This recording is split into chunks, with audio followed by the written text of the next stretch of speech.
Bapak Ibu saudara sekalian, keluarga GKJ Ambarukmo yang diberkati Tuhan, kita akan mempersiapkan diri di dalam pendadaran untuk menyambut perjamuan kudus. Kami anggota Majelis Gereja menolong Bapak Ibu saudara sekalian mempersiapkan segala sesuatunya secara imaniah melalui media online.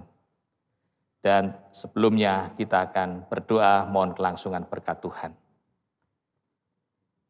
Ya Tuhan Bapa Surgawi, pada saat ini Engkau menolong kami untuk mempersiapkan perjamuan kudus melalui pendadaran.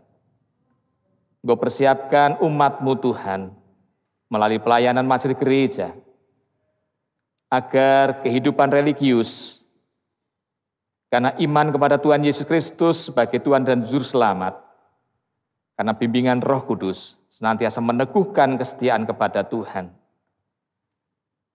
sehingga dapat berefleksi melalui pujian, mendengarkan sabda Tuhan, dan menghayati pertelaan sakramen perjamuan. Tolong kami Tuhan untuk menghayatinya, dan terang firman-Mu menolong kami untuk mengerti apa yang Kau kehendaki, sehingga kami di dalam suara hati kami, karena hati kami yang boleh memutuskan untuk setia kepada Tuhan, juga mau mempersiapkan diri dengan baik di dalam pendadaran ini. Kami mohon berkat-Mu di dalam nama Tuhan Yesus, Juru Selamat kami. Amin. Pujian awal untuk kita sekalian, saya ajak Bapak Ibu untuk menaikkan nyanyian dari Kidung Jemaat 85, bait pertama dan bait yang ke-8. Usongsong bagaimana.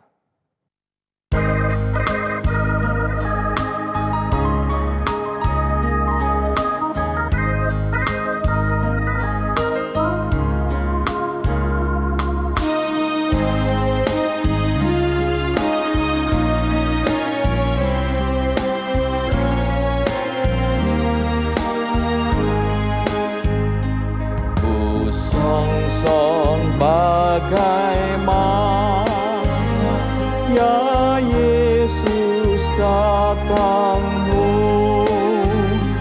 Engkau terang buana, Kau surya hidupku,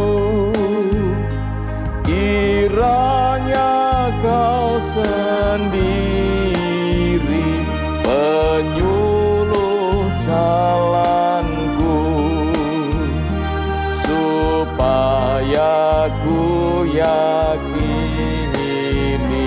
tujuan janji-Mu.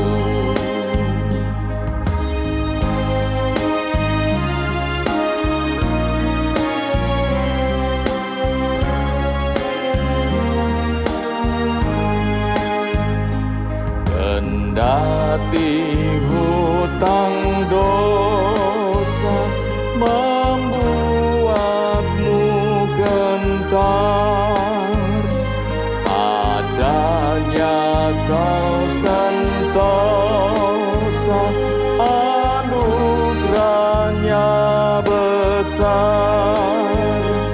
Bagi-Mu Ia datang menjadi penebus,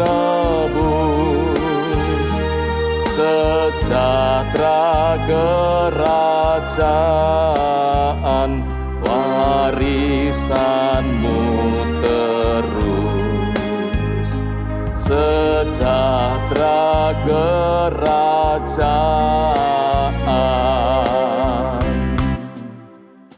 warisan-Mu terus.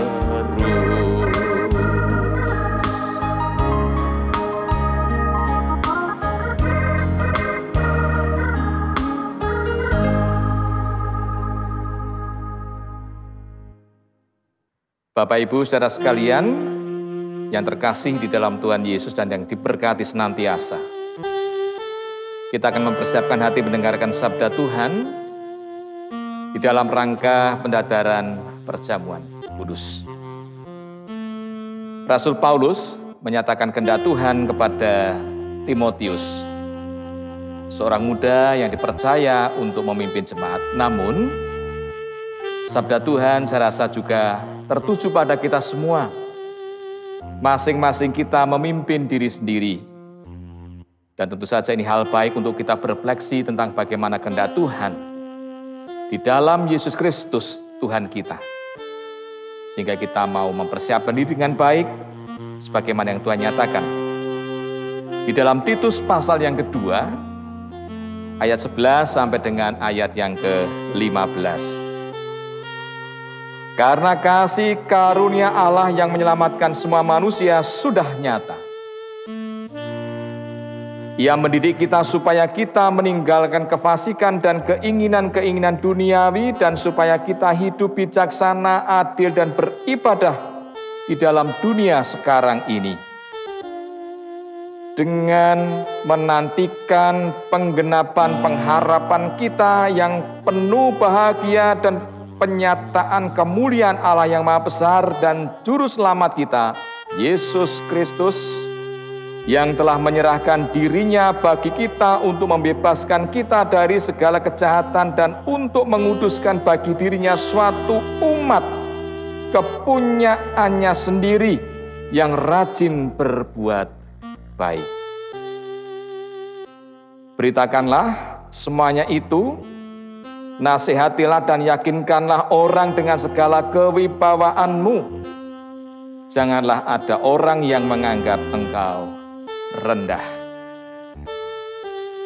Demikian pembacaan sabda Tuhan. Berbahagialah kita semua karena sabda Tuhan yang membuat kita berkomitmen untuk memetik hikmahnya dan melaksanakan kehendak Tuhan dalam kehidupan sehari-hari dengan senantiasa meyakini bimbingan Roh Kudus karena iman kita kepada Tuhan Yesus Kristus. Bapak Ibu saudara sekalian, sabda ini menjadi penegas bagaimana orang yang percaya kepada Tuhan Tritunggal di dalam perjalanan kehidupannya karena iman kepada Yesus Kristus yang berkarya membebaskan manusia, menguduskan manusia milik Tuhan sendiri, melakukan hal-hal yang sesuai dengan kehendak Tuhan, baik di dalam kekuatan iman maupun juga perilaku hidup, sikap etis. Karena penegas ini Bapak Ibu saudara sekalian disampaikan Rasul Paulus ketika disadari dengan sedemikian rupa oleh Paulus, ada banyak orang yang percaya kepada Tuhan tetapi masih menyukai kehidupan duniawi dengan segala keinginan dan kejahatannya. Bagi Paulus tentu saja ini keprihatinan yang begitu mendalam. Maka diperlukan perjuangan bagaimana membuat kehidupan ini karena karya Tuhan yang nyata atas umat manusia memberikan pemulihan. Maka diperlukan perjuangan untuk mewujudkan kehendak Tuhan. Pertama, Tuhan menghendaki kita ini hidup dalam kebijaksanaan, keadilan, dan kesungguhan beribadah saat masih di dunia ini. Ini bagian dari refleksi pribadi. Setelah benar-benar dirasakan bagaimana kita berefleksi, maka yang kedua, perbuatan baik.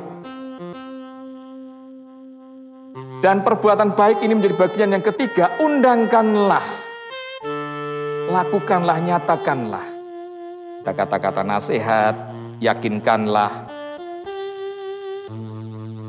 Ini proaktif. Jadi tidak hanya sekedar pendengar, tetapi juga pelaku sabda Tuhan. Tidak hanya menerima saja, tetapi bagaimana mengekspresikan apa yang diterima itu dengan wujud nyata. Nah, yang keempat, yakinkanlah apa yang telah dilakukan itu untuk menjaga diri dengan baik. Supaya apa? Supaya tidak ada orang yang merendahkan kita. Artinya Bapak Ibu saudara sekalian, ini menjadi tantangan tersendiri bagaimana nilai-nilai yang kita peroleh dari hikmat Tuhan ini menolong kita untuk merasakan perubahan di dalam hidup karena Kristus telah mengubah hidup kita, mengubah hidup dunia. tantangan tersendiri adalah mau atau tidak. Saya rasa ini kepentingan saya Bapak Ibu untuk terus berefleksi menjadi orang-orang yang mau hidup kudus karena karya Kristus menguduskan. Dan kekudusan itulah yang harus kita wujudkan untuk berbagi kekudusan. Hidup kita sudah diberkati, berbagi berkat. Tetapi tentu saja dengan catatan bagaimana diri kita ini mau diterima oleh orang lain kalau kita ini menjadi tidak baik. Bagaimana sabda Tuhan ini bisa menjadi berkat kalau kita saja tidak bisa menjadi berkat. Tantangan adalah egosentrisme. Sementara berkat adalah Kristosentris. Semoga Bapak Ibu saudara sekalian demi mengingat tubuh dan darah Kristus yang adalah Yesus Juru Selamat sudah nyata. Dan kita senantiasa di bulan Desember dipersiapkan untuk menyambut kedatangannya. Ini nyata. Ini adalah berita sukacita. Semoga menjadi kekuatan bagi kita untuk mau berefleksi, hidup kudus, dan melakukan apa yang Tuhan kehendaki juga dengan kekudusan. Serta harkat martabat dari kerajaan surga yang sesungguhnya kita bagian di dalamnya menjadi pertaruhan melalui hati, pikiran, tutur, dan sikap perbuatan kita. Kalau kita baik-baik saja, saya rasa puji kemuliaannya bagi Tuhan dan orang lain bisa melihat berita sukacita ini. Supaya kehidupan ini juga menjadi baik-baik di dalam kasih karunia Tuhan. Mari Bapak Ibu saudara sekalian, saya ajak kita semua berefleksi. Masuk di dalam suasana teduh diri untuk saya sampaikan pertelaan perjamuan yang demikian. Mari saya ajak Bapak Ibu untuk hening sejenak di dalam hati masing-masing, mohon pertolongan Roh Kudus. Saya baca pertelaan demikian. Sakramen perjamuan sesungguhnya sarana untuk memelihara iman. Dan pelayanan sakramen perjamuan didasarkan atas perjamuan malam menjelang Tuhan Yesus disalib. Dalam perjamuan itu Tuhan Yesus mengambil roti, memecah-mecahkannya dan memberikannya kepada para murid dengan berkata, "Inilah tubuhku yang diserahkan bagi kamu, perbuatlah ini menjadi peringatan akan aku." Demikian juga dilakukannya dengan cawan sesudah makan. Ia berkata, "Cawan ini adalah perjanjian baru oleh darahku yang ditumpahkan bagi kamu." Bapak Ibu saudara sekalian, keluarga besar Tuhan Yesus Kristus, Kristus Sang Kepala, jemaat adalah tubuh. Kita menjadi satu kesatuan dengan Kristus. Sebagai sarana untuk memelihara iman, sakramen perjamuan mengandung maksud 4 hal. Yang pertama, roti dan anggur sebagai lambang tubuh dan darah Yesus. Menunjukkan dan mengingatkan bahwa kesengsaraan, penyaliban, dan kematian Yesus Kristus adalah dasar penyelamatan bagi manusia. Yang kedua, sakramen perjamuan menuju dan mengingatkan bahwa orang-orang yang percaya kepada Tuhan Yesus diterima sebagai keluarga Tuhan. Yang ketiga, sakramen perjamuan menuju dan mengingatkan adanya perjamuan yang sempurna di surga sebagai kesempurnaan keselamatan. Yang keempat, sakramen perjamuan menuju dan mengingatkan pemberitaan tentang pekerjaan Tuhan Yesus sampai dengan kedatangannya yang kedua kalinya. Oleh karena itu, Bapak Ibu saudara sekalian, keluarga besar kerajaan Allah, Bapak Ibu saudara sekalian, keluarga Tuhan Yesus Kristus, sebelum kita menerima perjamuan, kita hendak berefleksi, bertanya di dalam hati kita masing-masing dengan pertanyaan yang demikian. Apakah kita sungguh-sungguh menyadari dan mengakui bahwa kita berada dalam kondisi tidak selamat karena dosa dan dengan kekuatan serta usaha sendiri tidak mampu melepaskan diri dari kondisi tersebut, sehingga kita membutuhkan juru selamat yang berkuasa melepaskannya? Apakah kita sungguh-sungguh bertobat dan menyerahkan diri dengan penuh keyakinan kepada Tuhan yang menyelamatkan manusia melalui kesengsaraan, kematian, dan kebangkitan Yesus Kristus? Apakah kita sungguh-sungguh bertekad menyerahkan diri untuk hidup sesuai dengan firman Tuhan? Dan apakah kita sungguh-sungguh bertekad senantiasa menjalani hidup penuh syukur atas anugerah penyelamatan dari Tuhan? Bapak, Ibu, saudara sekalian yang terkasih di dalam Tuhan, selaku hamba Tuhan, saya menegaskan bahwa sakramen perjamuan disediakan bagi orang-orang yang mau menyerahkan diri kepada Tuhan Yesus dengan menyesali dosanya serta memohon pertolongan Tuhan agar dapat melaksanakan perintah-perintah Tuhan. Kiranya Roh Kudus menolong Bapak Ibu saudara sekalian untuk berefleksi, memetik hikmah dari kebenaran sabda Tuhan, mengambil keputusan untuk dapat mengungkapkan kesaksian melalui majelis gereja yang mempersiapkan sarana prasarana untuk mengungkapkan bagi Bapak Ibu saudara sekalian menyambut perjamuan. Apakah bersedia diri atau apakah ada pergumulan persoalan yang menjadi batu sandungan?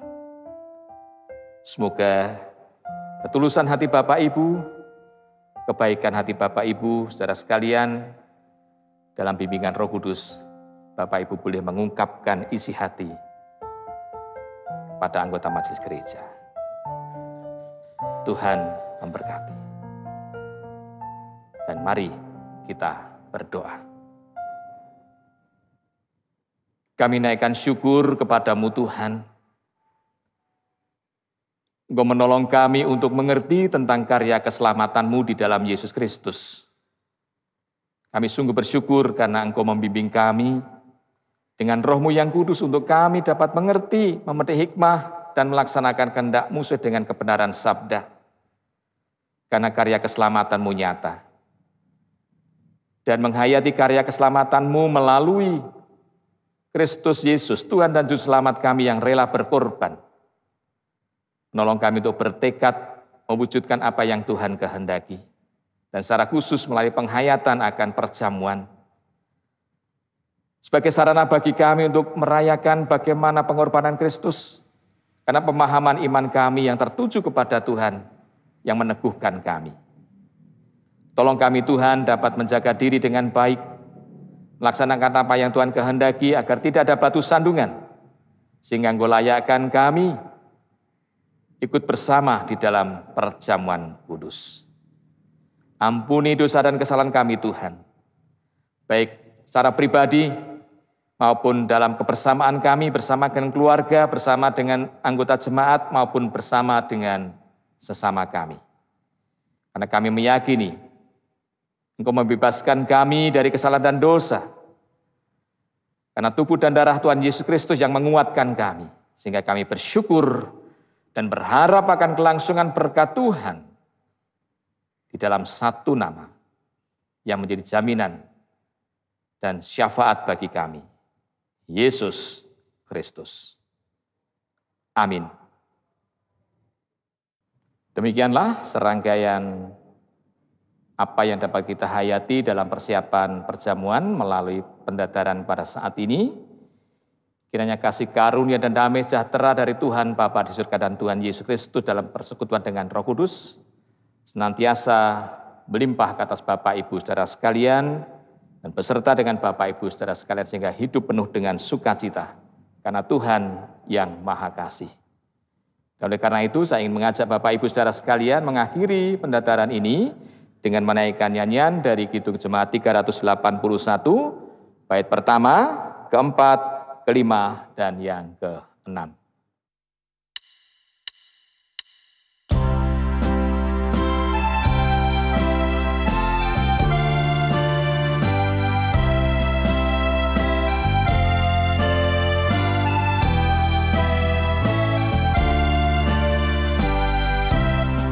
Yang Maha Kasih yaitu Allah, Allah pengasih pun bagiku. Aku selamatlah oleh kasih-Nya kepadaku.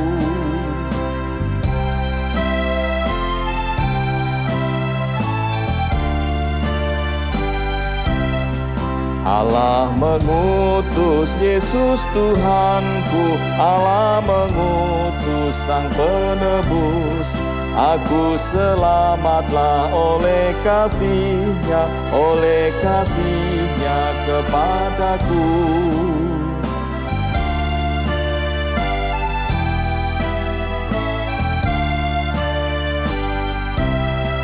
Yesuslah korban tebusan dosa, Yesuslah korban pun bagiku.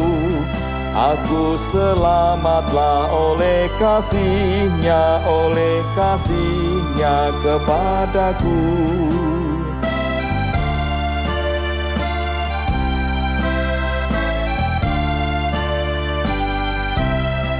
Sabda dan Roh-Nya penuh anugerah, sabda dan Roh-Nya mengundangku.